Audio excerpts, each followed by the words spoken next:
Algo en ti ha cambiado.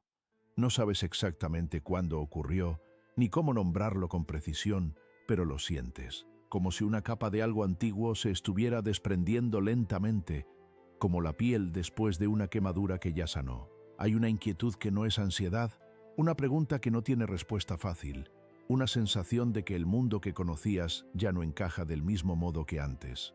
Y tú, en medio de todo eso, te preguntas si estás perdiendo algo o si, quizás, estás encontrando algo que siempre estuvo ahí esperando. Eso es lo que quiero explorar contigo hoy, no desde las alturas de ninguna doctrina espiritual, ni desde el lenguaje técnico de la psicología académica, sino desde un lugar mucho más íntimo, el lugar donde la psicología y el alma se encuentran. Ese territorio que Carl Jung exploró con una valentía que pocos de sus contemporáneos comprendieron y que hoy, décadas después, sigue siendo uno de los mapas más honestos que tenemos para navegar la experiencia de ser humano. Porque lo que mucha gente llama despertar espiritual, Jung lo habría llamado, con toda probabilidad, el inicio del proceso de individuación. Y aunque suene complicado, es en realidad algo muy simple y al mismo tiempo profundamente difícil. Es el proceso de convertirte en quien realmente eres, no en quien te dijeron que debías ser, no en quien aprendiste a ser para sobrevivir en tu familia, en tu cultura, en tus relaciones, sino en ti, en el ser completo, contradictorio, luminoso y oscuro que llevas dentro desde que naciste. Permíteme comenzar con algo que he observado muchas veces, tanto en mi propio camino como en las personas que he acompañado a lo largo de los años. El despertar espiritual casi nunca comienza como algo hermoso. Casi nunca llega envuelto en luz o en paz. Llega, con mucha más frecuencia, disfrazado de ruptura, de pérdida, de crisis, de ese momento en que algo que creías sólido se rompe y tú te quedas mirando los fragmentos sin saber qué hacer con ellos. Recuerdo a una mujer, a quien llamaré Claudia, que vino a hablar conmigo en un estado que ella misma describió como estar flotando fuera de su propio cuerpo. Había terminado una relación de 8 años, había perdido su trabajo 3 meses después, y su madre había enfermado gravemente en ese mismo periodo. Todo al mismo tiempo, como si el universo hubiera decidido retirar todos los apoyos de una sola vez. Me dijo algo que nunca olvidé. Dijo que sentía que la persona que había sido hasta ese momento ya no existía, pero que la persona en quien se estaba convirtiendo todavía no había llegado. Que vivía en ese espacio intermedio, ese umbral, sin saber a qué lado caer. Le dije que ese espacio tenía un nombre, que en la mitología antigua se llamaba el umbral, el lugar entre dos mundos, que en la psicología junguiana se podría entender como el momento en que el ego, esa estructura que creemos que somos, comienza a perder su rigidez para hacer espacio a algo más grande, y que aunque ese proceso duele, aunque se siente como una disolución, en realidad es el inicio de algo extraordinario. Pero vayamos despacio, porque para entender qué es el despertar espiritual desde una perspectiva psicológica profunda, primero necesitamos entender qué somos antes de despertar, o mejor dicho, qué creemos que somos. Desde que nacemos, comenzamos a construir una identidad. Aprendemos qué comportamientos reciben amor y cuáles reciben rechazo. Aprendemos qué partes de nosotros son aceptables y cuáles hay que esconder. Si lloraste de niño y te dijeron que los niños no lloran, aprendiste que la vulnerabilidad es peligrosa. Si expresaste rabia y te castigaron, aprendiste que la rabia es mala. Si fuiste demasiado curioso, demasiado sensible, demasiado intenso, y el entorno no supo cómo sostener eso, aprendiste a reducirte, a caber en el molde que el mundo te ofrecía. Jung llamó a esta construcción la persona usando el término latino que significaba máscara en el teatro antiguo. La persona es la cara que mostramos al mundo. Es útil, necesaria incluso. Nos permite funcionar en sociedad, relacionarnos, trabajar, pertenecer. El problema no es tener una persona, el problema es confundirla con quien realmente somos. El problema es olvidar que es una máscara y comenzar a creer que es nuestra cara real.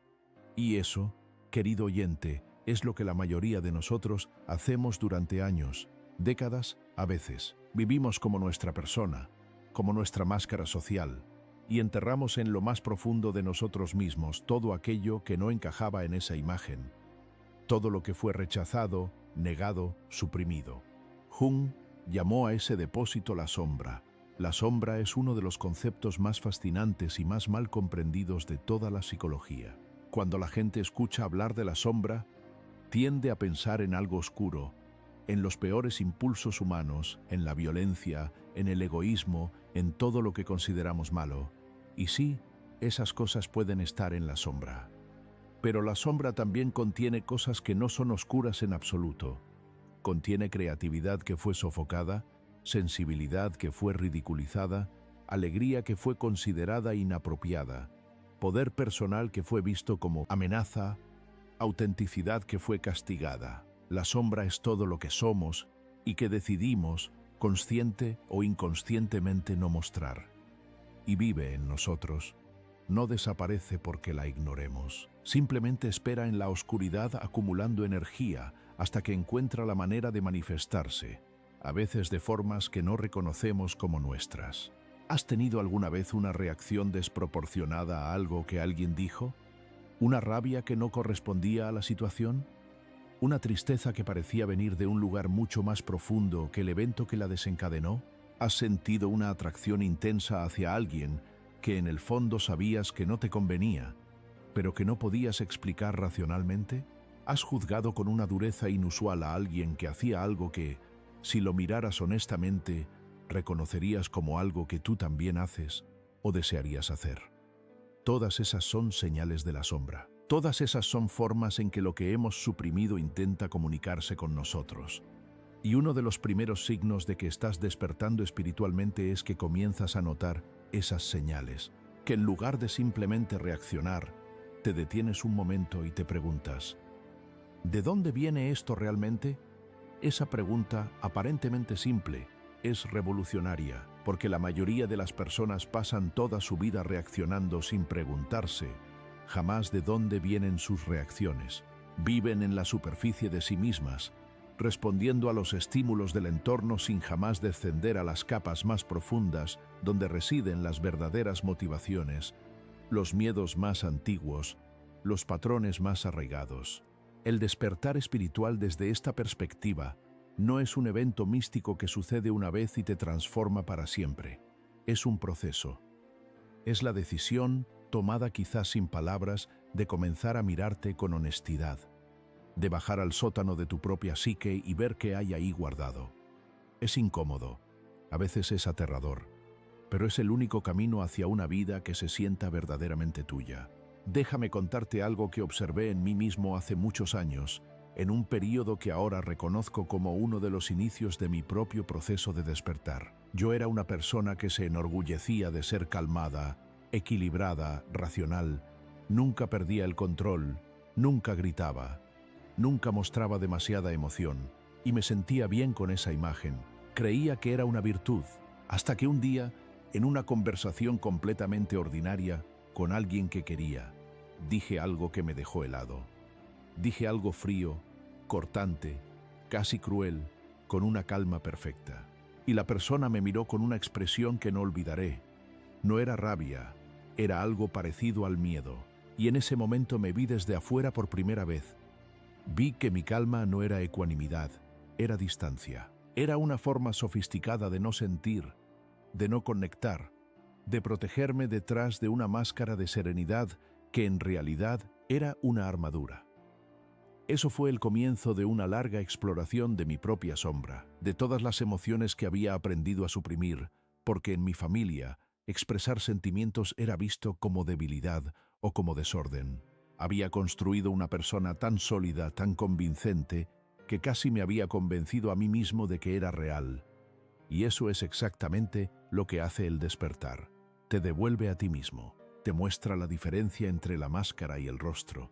Y ese momento de reconocimiento, aunque puede ser doloroso, tiene una cualidad particular. Tiene la cualidad de lo verdadero. Y cuando tocas algo verdadero en ti mismo, aunque sea algo que no te gusta, hay una parte de ti que siente alivio, porque el esfuerzo de mantener la máscara es enorme, aunque no lo hayas notado conscientemente. Ahora bien, ¿Cuáles son las señales concretas de que estás atravesando este proceso?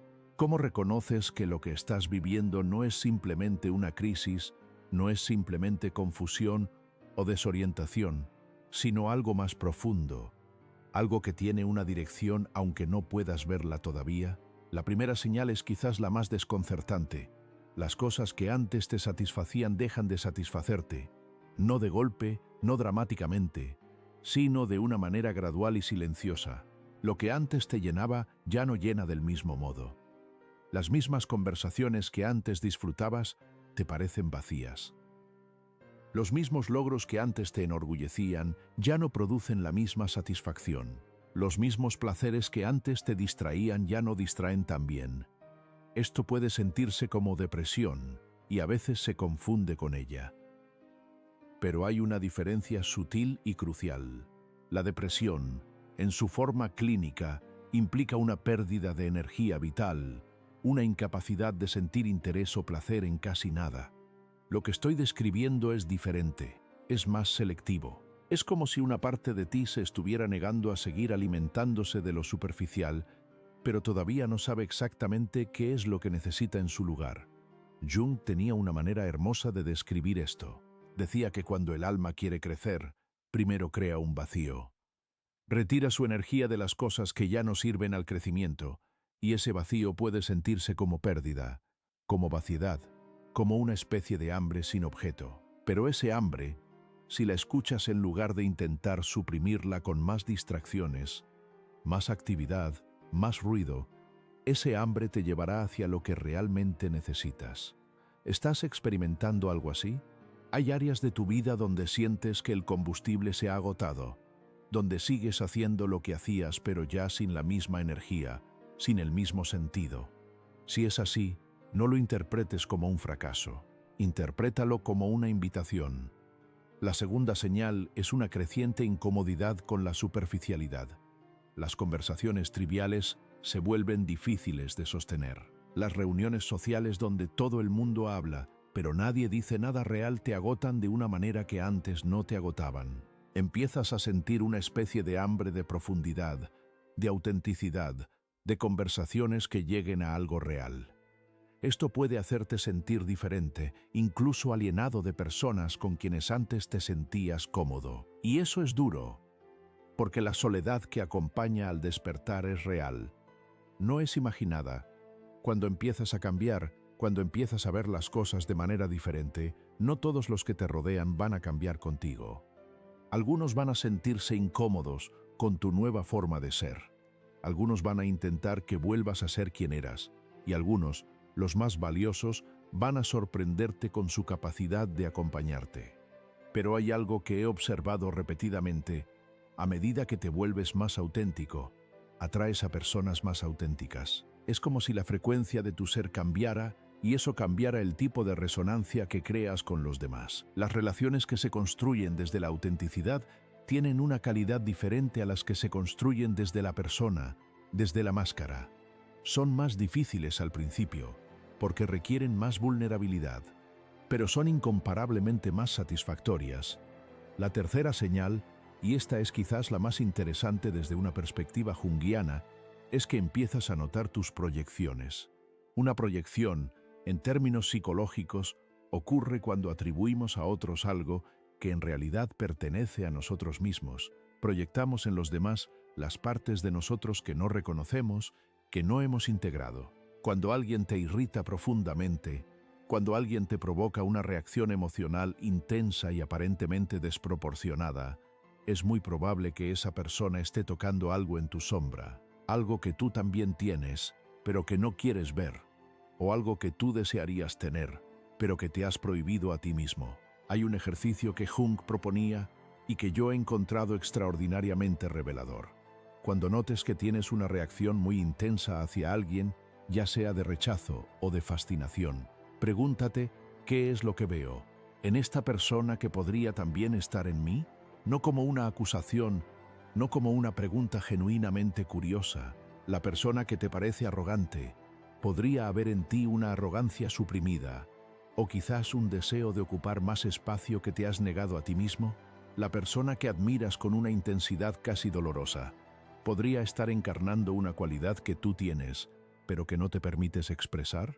La persona que te parece irresponsable y que te genera una indignación casi moral, ¿podría estar viviendo una libertad que tú secretamente anhelas pero que te has convencido de que no mereces? Estas preguntas no son cómodas, pero son liberadoras, porque cada vez que recuperas una proyección, cada vez que reconoces en ti mismo lo que habías atribuido a otro, recuperas energía. Recuperas una parte de ti mismo que estaba afuera, viviendo en la imagen que tenías de otra persona, en lugar de vivir en ti.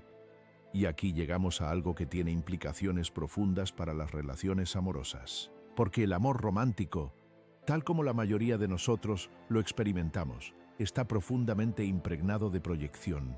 Cuando nos enamoramos, en gran medida nos estamos enamorando de una proyección.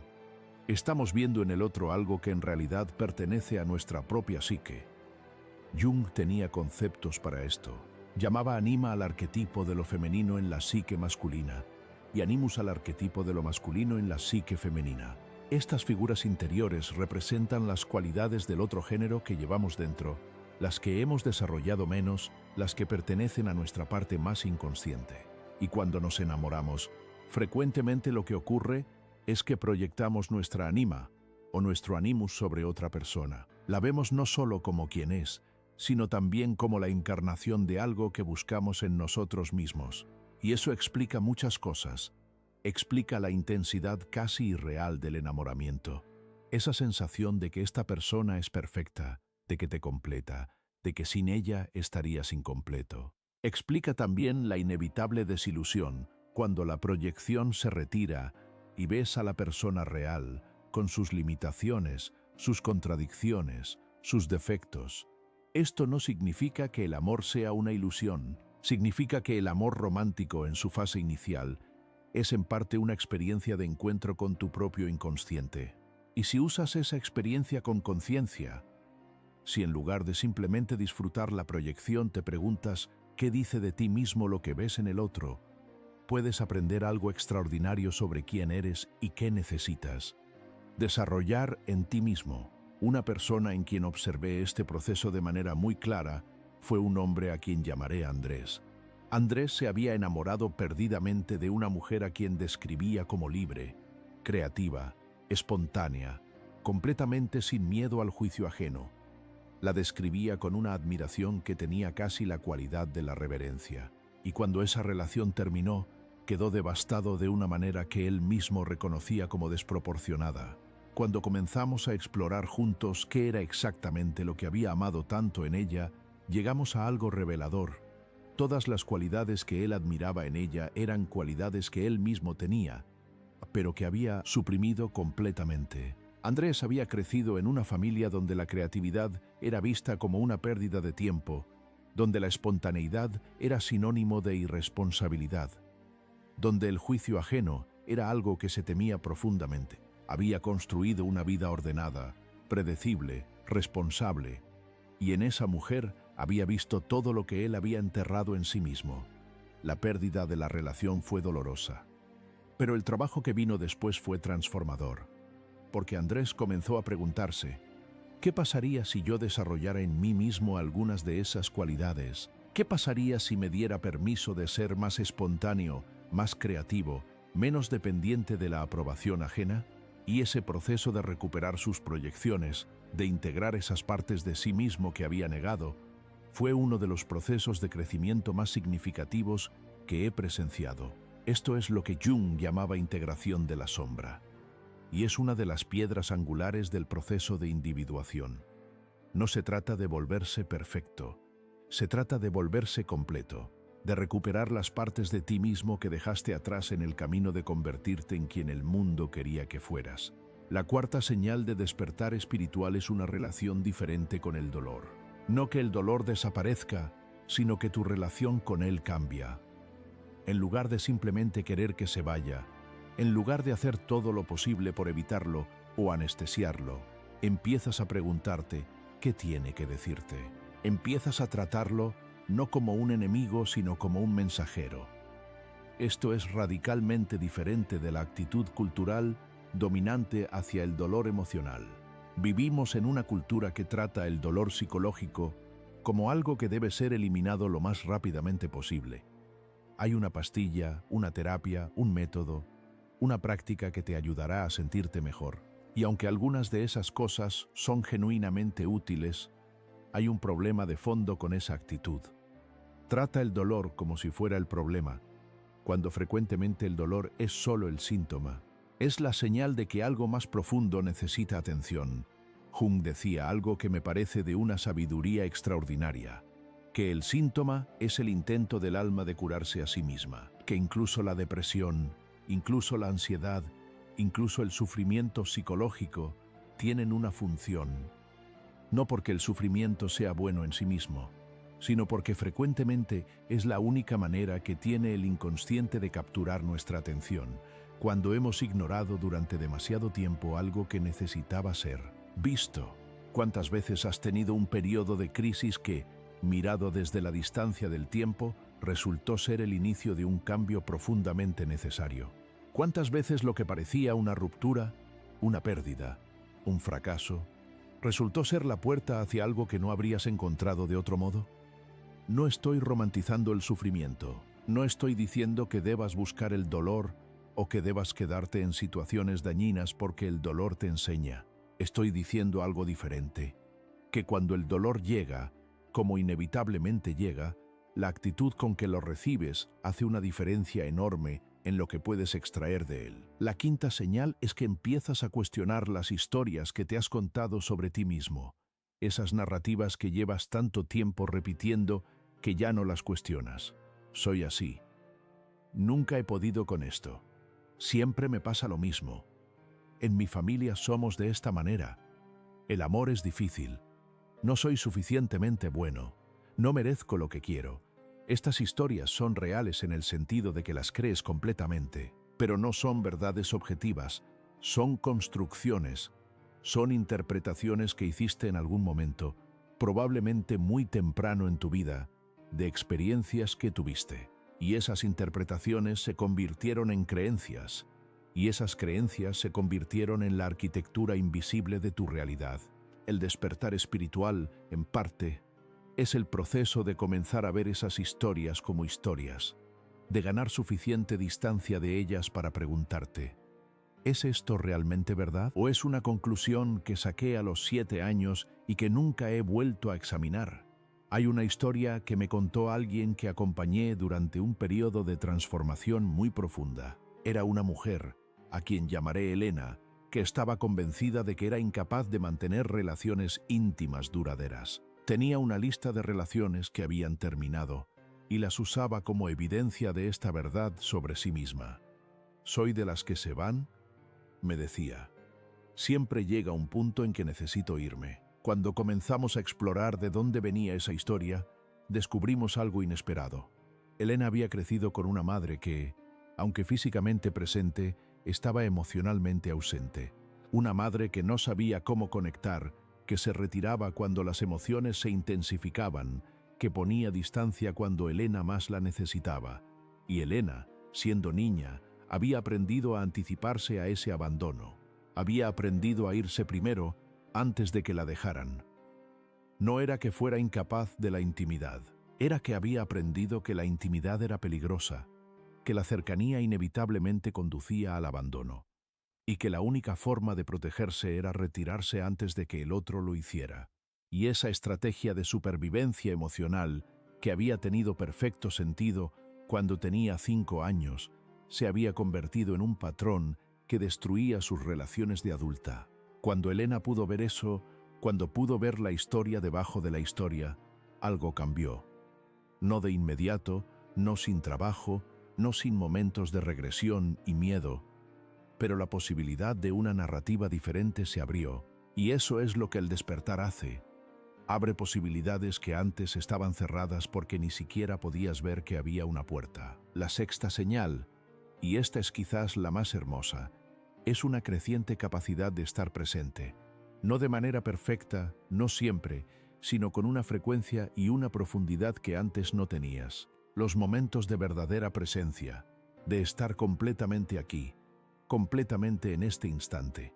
sin la mente corriendo hacia el pasado o hacia el futuro.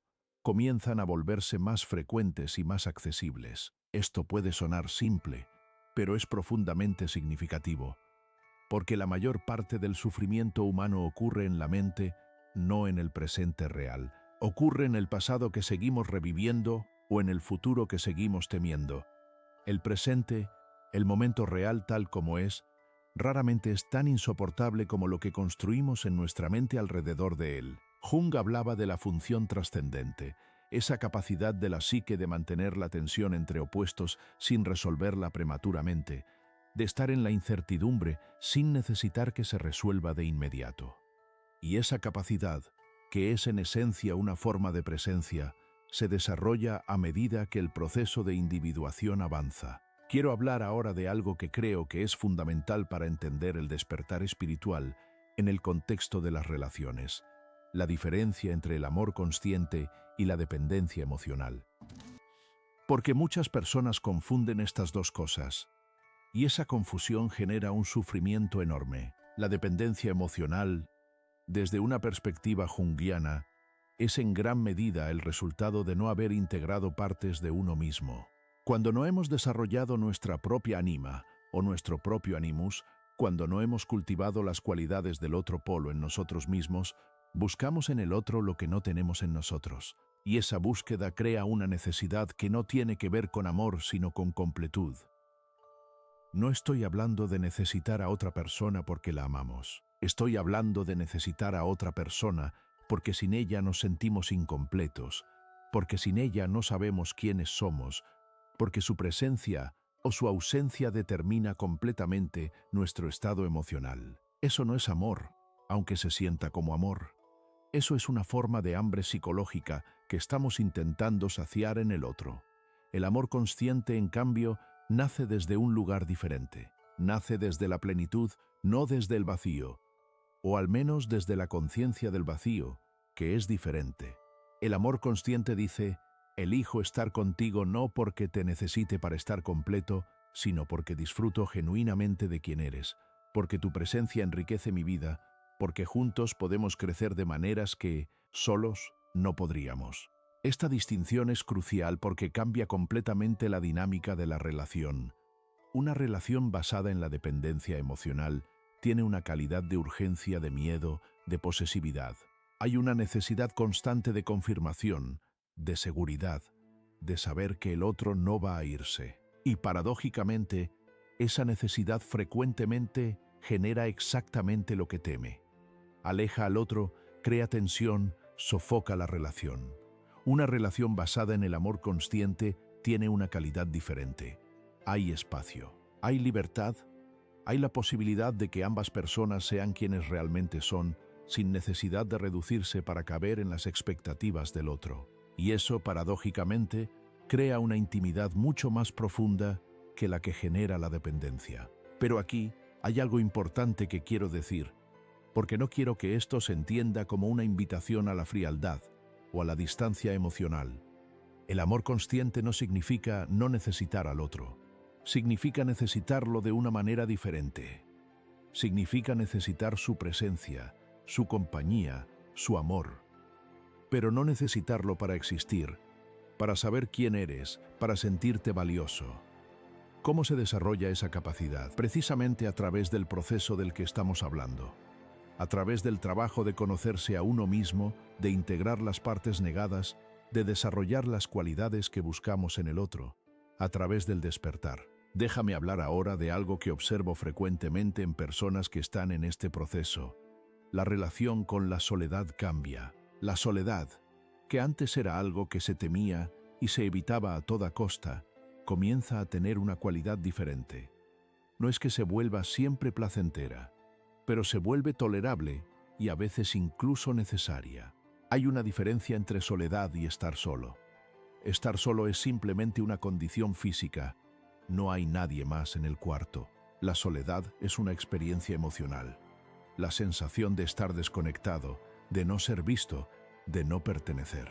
Y lo interesante es que puedes sentirte profundamente solo en medio de una multitud, o puedes estar completamente solo y sentirte en perfecta compañía contigo mismo. A medida que el proceso de despertar avanza, la capacidad de estar solo sin sentirse solitario se desarrolla, y eso tiene implicaciones enormes para las relaciones. Porque si puedes estar solo sin angustia, si puedes disfrutar de tu propia compañía, si tienes una relación genuina contigo mismo, entonces te relacionas con los demás desde un lugar completamente diferente. No los necesitas para escapar de ti mismo. No los usas como distracción de tu propio interior. Puedes estar con ellos de manera genuina, presente, libre. La séptima señal de despertar es una mayor compasión, tanto hacia ti mismo como hacia los demás. Esto puede sonar paradójico, porque el proceso de despertar implica volverse más honesto, ver las cosas con más claridad, incluyendo las propias limitaciones y errores. ¿Cómo puede algo que implica ver más claramente generar más compasión en lugar de más juicio? La respuesta está en lo que ocurre cuando comprendes el origen de los comportamientos. Cuando entiendes que la persona que te hirió actuó desde su propio dolor no procesado, desde sus propias heridas no sanadas, desde sus propias sombras no integradas, no puedes dejar de sentir algo que no es exactamente perdón en el sentido convencional, sino comprensión. Una comprensión que no excusa el daño, pero que lo contextualiza de una manera que libera. Y lo mismo ocurre contigo mismo. Cuando comprendes por qué hiciste lo que hiciste, cuando ves los patrones que te llevaron a comportarte de maneras que ahora lamentas, cuando reconoces que actuaste desde el nivel de conciencia que tenías en ese momento, algo en ti se suaviza. No desaparece la responsabilidad, pero desaparece la crueldad con que te tratas a ti mismo. Jung hablaba de la necesidad de relacionarse con uno mismo con la misma compasión que le ofrecerías a un buen amigo. Y eso es algo que muchas personas nunca han hecho. Se tratan a sí mismas con una dureza que jamás aplicarían a alguien que aman. Se hablan a sí mismas con una crueldad que considerarían inaceptable si viniera de otro. El amor propio genuino, que no tiene nada que ver con el narcisismo ni con la autocomplacencia, es uno de los frutos del despertar. Es la capacidad de verte a ti mismo con honestidad y con ternura al mismo tiempo, de reconocer tus limitaciones sin que eso te defina, de ver tus errores sin que eso te condene. Quiero hablar ahora de algo que me parece especialmente relevante para este tiempo que vivimos, la relación entre el despertar espiritual y la energía. No en un sentido metafísico abstracto, sino en un sentido muy concreto y observable.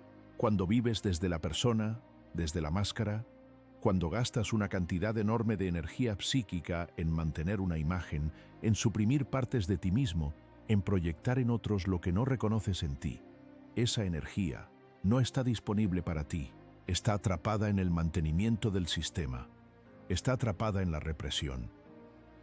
Cuando comienzas a integrar la sombra, cuando comienzas a recuperar tus proyecciones, cuando comienzas a vivir de manera más auténtica, esa energía se libera. Y eso tiene efectos muy concretos. Tienes más vitalidad, más creatividad, más presencia. Te sientes más vivo, no de una manera eufórica o artificial, sino de una manera sólida y real. Esto es lo que Jung llamaba libido en el sentido amplio del término, no el sexual exclusivamente, sino la energía vital en general. Esa energía fluye de manera diferente cuando estás alineado con quien realmente eres, cuando no gastas la mitad de ella en la represión y el mantenimiento de la máscara. Y hay algo más que observo en personas que están en este proceso. Su presencia cambia. Hay algo en ellas que es difícil de describir pero fácil de percibir. Una especie de solidez, de autenticidad, que es magnética en el sentido más real del término. No porque estén intentando ser atractivas o impresionantes, sino precisamente porque han dejado de intentarlo, porque se permiten ser quienes son con sus luces y sus sombras, y esa autenticidad tiene una calidad que las personas a su alrededor sienten, aunque no puedan nombrarlo. El magnetismo personal genuino no tiene nada que ver con técnicas de seducción ni con estrategias de influencia. Tiene que ver con la coherencia entre el interior y el exterior, con ser la misma persona en público que en privado, con no necesitar la aprobación ajena para saber quién eres, con tener una relación real contigo mismo que se refleja en cómo te relacionas con los demás. Ahora quiero explorar algo que es, quizás, uno de los aspectos más difíciles del despertar, el momento en que te das cuenta de que has estado viviendo de acuerdo con expectativas que no eran tuyas, que las decisiones más importantes de tu vida, la carrera que elegiste, el tipo de relación que buscaste, los valores que defendiste, quizás no nacieron de ti, sino de lo que aprendiste que debías querer. Esto puede ser devastador. Puede generar una crisis de identidad profunda. ¿Quién soy yo entonces, si no soy lo que creí que era? ¿Qué quiero realmente, si he pasado tanto tiempo queriendo lo que me dijeron que debía querer? Jung tenía un término para este momento. Lo llamaba la noche oscura del alma, tomando prestada la imagen del místico español San Juan de la Cruz. Es ese periodo en que el antiguo yo ya no funciona, pero el nuevo todavía no ha tomado forma. En que estás entre dos mundos, sin mapa, sin brújula, sin la certeza que antes te daba la persona que habías construido. Y es en ese momento cuando muchas personas retroceden. Cuando el miedo a lo desconocido es tan grande que prefieren volver a la comodidad de lo conocido, aunque lo conocido ya no les sirva. Cuando la crisis es tan intensa que buscan cualquier cosa que les devuelva la sensación de control y de certeza, aunque esa certeza sea falsa. Pero hay quienes, en ese momento, tienen el coraje de quedarse en la oscuridad, de no huir de la incertidumbre, de confiar, aunque sea sin saber exactamente en qué confiar, de que hay algo del otro lado de esa oscuridad que vale la pena. Y eso, querido oyente, es quizás la definición más honesta de la fe que he encontrado. No la fe como certeza, sino la fe como la disposición a permanecer en la pregunta sin necesitar la respuesta inmediata.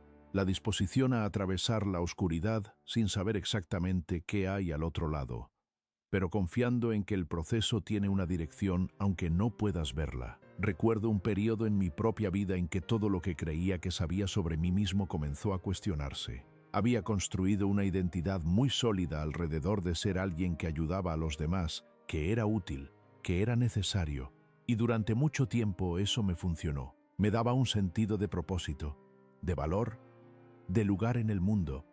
Pero llegó un momento en que comencé a notar algo incómodo, que mi necesidad de ayudar no siempre nacía del amor genuino hacia el otro, sino de mi propia necesidad de ser necesario, que había una ansiedad detrás de mi altruismo, que cuando alguien no necesitaba mi ayuda, cuando alguien era completamente autosuficiente, yo me sentía, de alguna manera, innecesario, y eso me incomodaba más de lo que quería admitir.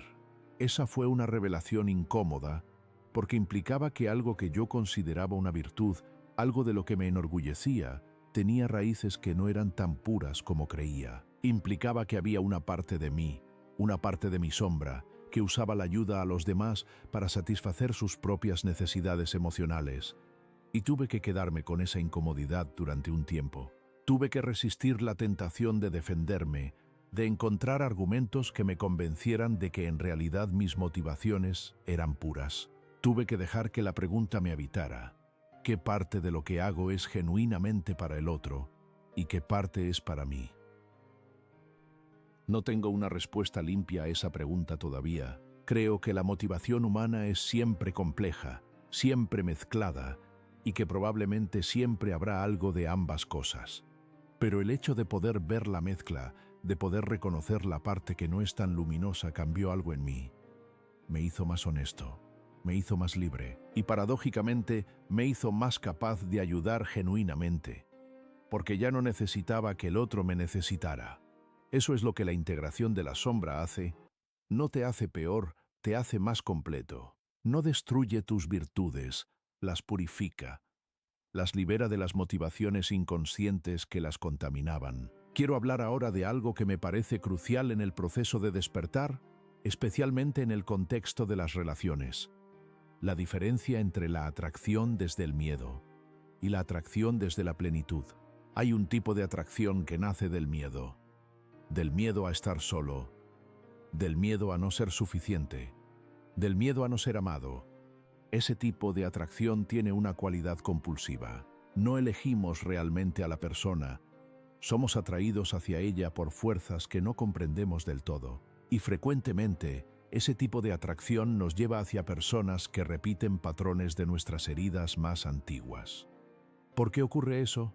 Porque el inconsciente busca completud. Busca resolver lo que quedó sin resolver. Y si en tu infancia aprendiste que el amor viene con condiciones, que para ser amado tienes que ganarte el amor, que la persona que te ama también puede herirte, entonces tu inconsciente va a buscar situaciones que te permitan trabajar esa herida. Va a atraerte hacia personas que activen ese patrón porque en algún nivel profundo espera que esta vez el resultado sea diferente. Esto no es masoquismo, es el intento del alma de sanar. El problema es que sin conciencia, sin el trabajo de ver lo que está ocurriendo, el resultado raramente es diferente. El patrón se repite, la herida se profundiza y la persona concluye que simplemente tiene mala suerte en el amor. La atracción desde la plenitud es diferente. Nace de un lugar donde ya no necesitas que el otro te complete, porque has comenzado el trabajo de completarte a ti mismo. Donde puedes elegir a alguien no porque llena un vacío, sino porque genuinamente te gusta quién es. Cómo piensa, cómo se mueve en el mundo. Donde la atracción tiene una calidad más tranquila, más estable, menos compulsiva. Esto no significa que sea menos intensa.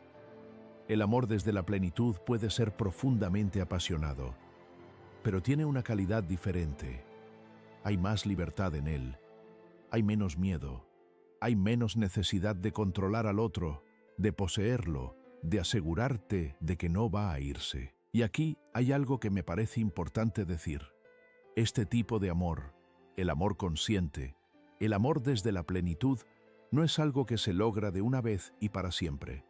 Es un trabajo continuo, porque incluso cuando hemos hecho mucho trabajo interior, cuando hemos integrado partes importantes de nuestra sombra, siguen existiendo capas más profundas.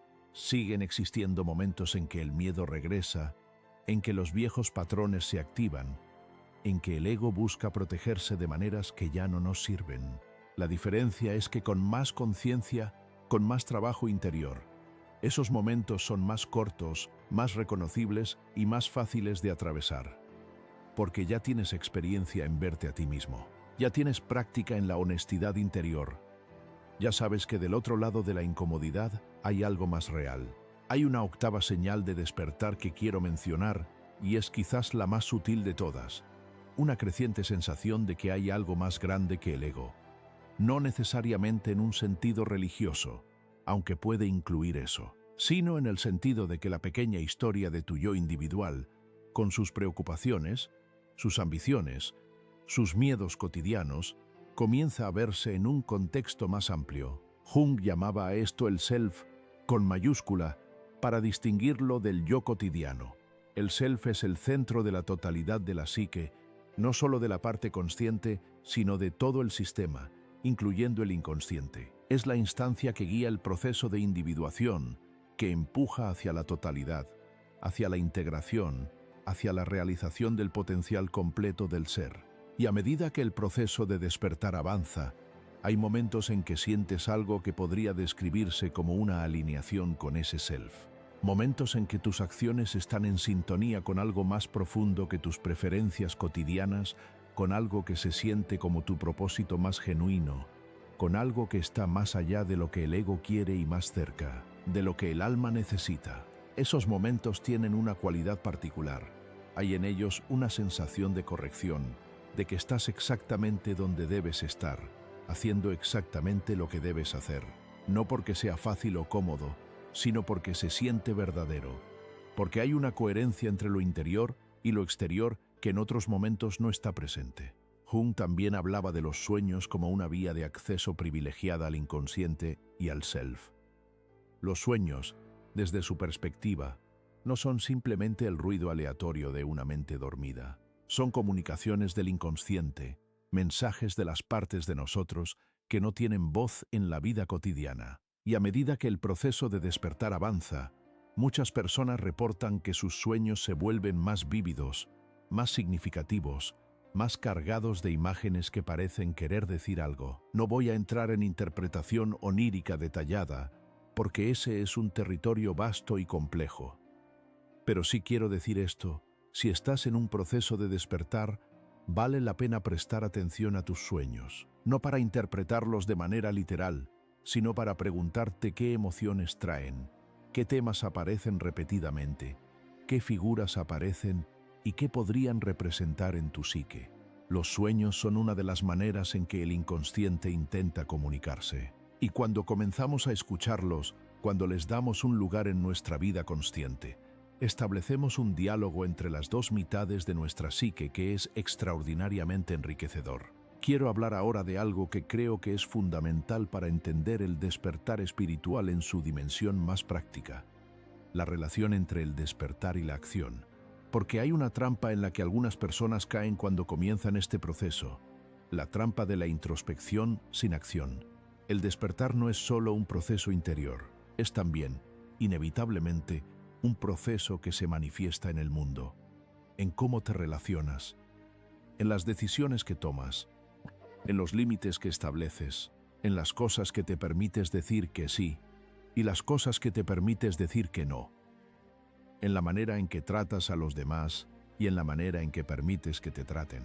Hay personas que se vuelven muy hábiles en la introspección, que pueden hablar durante horas sobre su psique, sobre sus patrones, sobre su sombra, pero que no cambian nada en su vida real, que siguen en las mismas relaciones que las dañan, que siguen tomando las mismas decisiones que las limitan, que siguen permitiendo los mismos comportamientos que las minimizan. La comprensión sin acción es incompleta. Es necesaria, es el primer paso, pero no es suficiente. El conocimiento de un patrón no lo cambia automáticamente. Lo que cambia el patrón es la decisión, tomada una y otra vez, de actuar de manera diferente, incluso cuando es difícil, incluso cuando la vieja programación grita que vuelvas al camino conocido. Y esto requiere algo que quiero nombrar con cuidado. Requiere valentía. No la valentía dramática de los héroes de las películas, sino la valentía cotidiana y silenciosa de decir una verdad que antes callabas, de poner un límite que antes no ponías, de dejar ir algo que ya no te sirve aunque todavía lo quieras, de dar un paso en la dirección de quien realmente eres aunque no sepas exactamente a dónde lleva. Esa valentía se desarrolla con la práctica. Cada vez que actúas desde tu autenticidad, cada vez que eliges la verdad sobre la comodidad, cada vez que te permites ser quien eres, aunque eso genere incomodidad en el entorno, esa capacidad se fortalece. Y con el tiempo, lo que antes requería un esfuerzo enorme se vuelve más natural. No fácil siempre, pero más natural. Hay algo que me gustaría explorar antes de llegar al cierre de esta conversación, y es la relación entre el despertar espiritual y el cuerpo. Porque hay una tendencia, especialmente en las tradiciones espirituales más abstractas, de ver el despertar como algo que ocurre exclusivamente en la mente o en el espíritu, y de ignorar o incluso despreciar el cuerpo, como un obstáculo o una distracción. Jung, a diferencia de muchos de sus contemporáneos, reconocía la importancia del cuerpo en la vida psíquica. Reconocía que las emociones no son solo eventos mentales, sino también corporales, que el trauma se aloja en el cuerpo, que la energía psíquica tiene una dimensión física. Y lo que observo en personas que están en un proceso genuino de despertar es que su relación con el cuerpo también cambia. Comienzan a escucharlo de manera diferente, comienzan a notar las señales que el cuerpo envía, la tensión en los hombros cuando están en una situación que no les conviene, la apertura en el pecho cuando están en un lugar que se siente verdadero, la contracción en el estómago cuando algo no está bien, aunque la mente diga que todo está bien. El cuerpo es un instrumento de conocimiento extraordinariamente preciso, y uno de los frutos del despertar es aprender a confiar en esa sabiduría corporal, a integrarla con la comprensión mental, a no ignorarla cuando dice algo que la mente preferiría no escuchar. ¿Cuántas veces has ignorado una señal corporal que en retrospectiva tenía razón? ¿Cuántas veces tu cuerpo supo algo antes de que tu mente lo admitiera? El despertar incluye también el despertar de esa inteligencia corporal, de esa sabiduría que no viene de los libros ni de los análisis, sino de la experiencia directa, encarnada de estar vivo. Quiero hablar también, brevemente pero con cuidado, de algo que creo que es uno de los mayores malentendidos sobre el despertar espiritual, La idea de que una vez que despiertas, todo se vuelve más fácil, que el dolor desaparece, que las relaciones se vuelven armoniosas, que la vida fluye sin obstáculos. Eso no es lo que ocurre, y creo que es importante decirlo claramente, porque hay mucha narrativa en el mundo del crecimiento personal que pinta una imagen demasiado rosada del proceso de transformación. Lo que sí ocurre es que tu relación con las dificultades cambia, que tienes más recursos internos para atravesarlas, que ya no te identificas tan completamente con el sufrimiento, que puedes verlo sin ser completamente consumido por él, que tienes más claridad sobre lo que puedes cambiar y más aceptación de lo que no puedes. Pero la vida sigue siendo la vida. Siguen existiendo pérdidas, decepciones, errores, momentos de oscuridad. La diferencia es que los atraviesas de manera diferente, con más conciencia, con más compasión hacia ti mismo, con más confianza en tu propia capacidad de atravesar lo difícil sin romperte. Y hay algo más. El despertar no es un estado que se alcanza y se mantiene para siempre. Es un proceso que continúa. Siempre hay capas más profundas, siempre hay partes de la sombra que todavía no hemos visto. Siempre hay proyecciones que todavía no hemos recuperado. El proceso de individuación, según Chung, dura toda la vida. Y eso no es una mala noticia, es una invitación a la humildad y a la curiosidad permanente. La persona que cree que ha terminado de crecer, que ya lo sabe todo sobre sí misma, que ya ha integrado todo lo que había que integrar, esa persona ha dejado de despertar. Ha construido una nueva máscara, quizás más sofisticada que la anterior, pero máscara al fin. El verdadero despertar mantiene siempre una actitud de apertura, de no saber completamente, de seguir siendo sorprendido por las profundidades de la propia psique. Quiero compartir contigo algo que he llegado a creer con mucha convicción a lo largo de los años, a través de mi propia experiencia y de la observación de muchas personas en proceso de transformación, que el dolor más grande que experimenta la mayoría de los seres humanos no viene de las circunstancias externas, sino de la distancia entre quienes son y quienes podrían ser. Esa distancia, ese espacio entre el yo real y el yo potencial, entre la vida que vivimos y la vida que sentimos que deberíamos vivir, es la fuente de una angustia muy particular. Una angustia que no siempre tiene nombre, que a veces se manifiesta como insatisfacción crónica, como una sensación de que algo falta aunque no sepas exactamente qué, como una inquietud que no encuentras cómo calmar. El despertar espiritual, desde esta perspectiva, es el proceso de reducir esa distancia, de acercarte a quien realmente eres, de vivir una vida que se sienta cada vez más tuya, más coherente, más verdadera, no perfecta, no sin dificultades, pero tuya. Y eso, creo, es el regalo más grande que puedes hacerte a ti mismo. No la felicidad entendida como ausencia de dolor, no el éxito entendido como acumulación de logros, sino la autenticidad, la coherencia. La sensación de que estás viviendo tu propia vida, no la vida que alguien más diseñó para ti.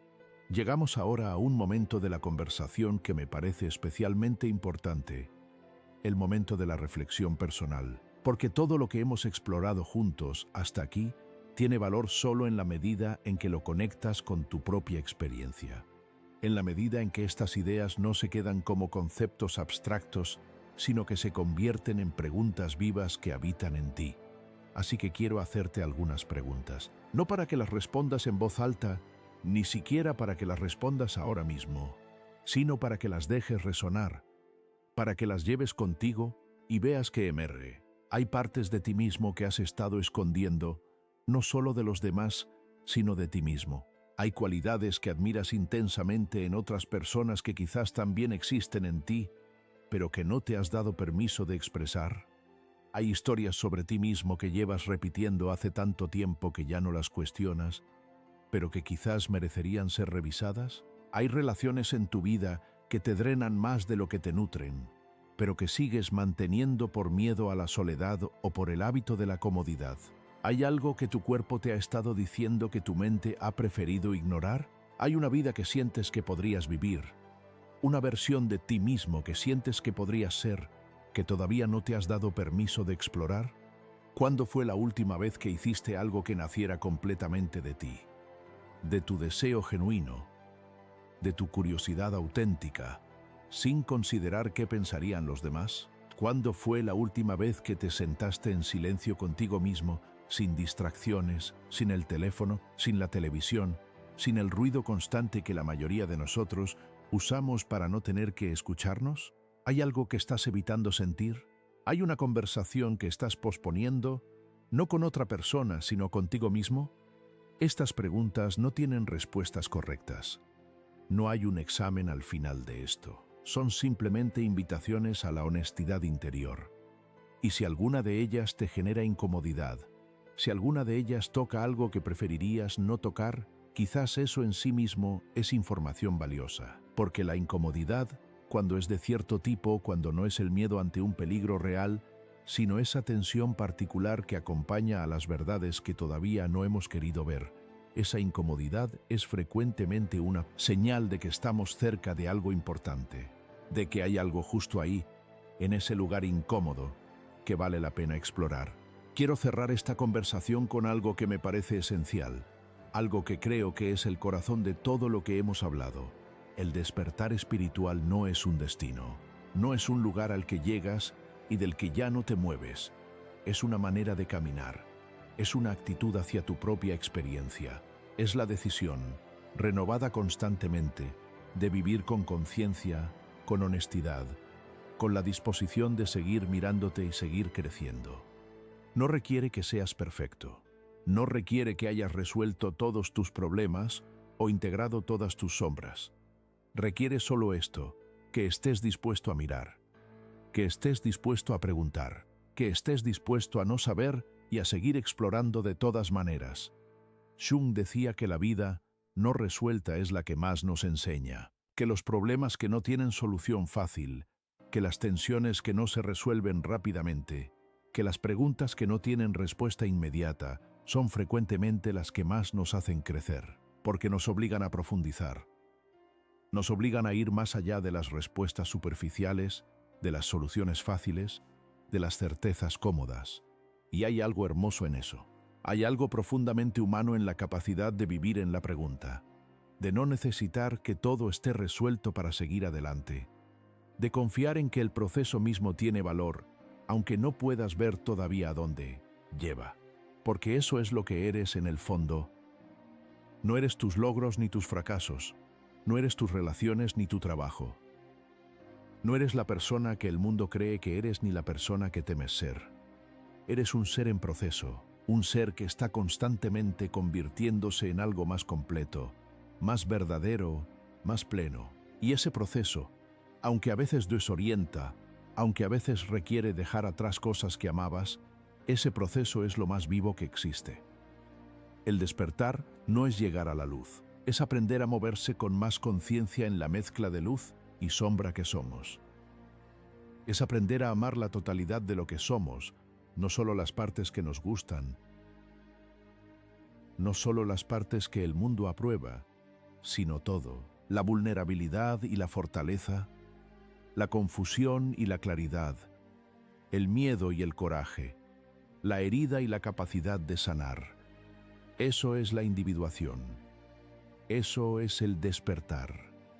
Eso es, en el sentido más profundo y más humano del término, la vida. Así que si sientes esa inquietud que no sabes cómo nombrar, si sientes que algo en ti está cambiando, aunque no puedas ver exactamente qué, si sientes que el mundo que conocías ya no encaja del mismo modo, no huyas de eso, no lo anestesies, no lo apagues con más ruido, más distracción, más velocidad.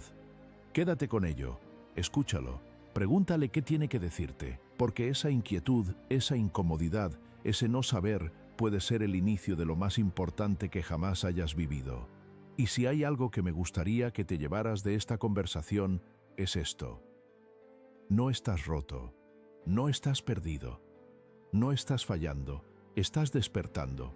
Y el hecho de que puedas sentir esa inquietud, de que puedas hacerte esas preguntas, de que algo en ti esté buscando algo más verdadero, eso no es un problema. Eso es una de las cosas más extraordinarias que un ser humano puede hacer. El camino hacia ti mismo es el camino más largo y el más corto al mismo tiempo. Está exactamente donde siempre estuvo. en el interior de tu propia experiencia, en las preguntas que has tenido miedo de hacerte, en las partes de ti mismo que has estado esperando que alguien te diera permiso de explorar. Ese permiso solo puede venir de ti. Y quizás, si has llegado hasta aquí, si algo de lo que hemos explorado juntos ha resonado en ti, quizás ya lo tienes. Quizás siempre lo tuviste. La pregunta es, ¿qué vas a hacer con él?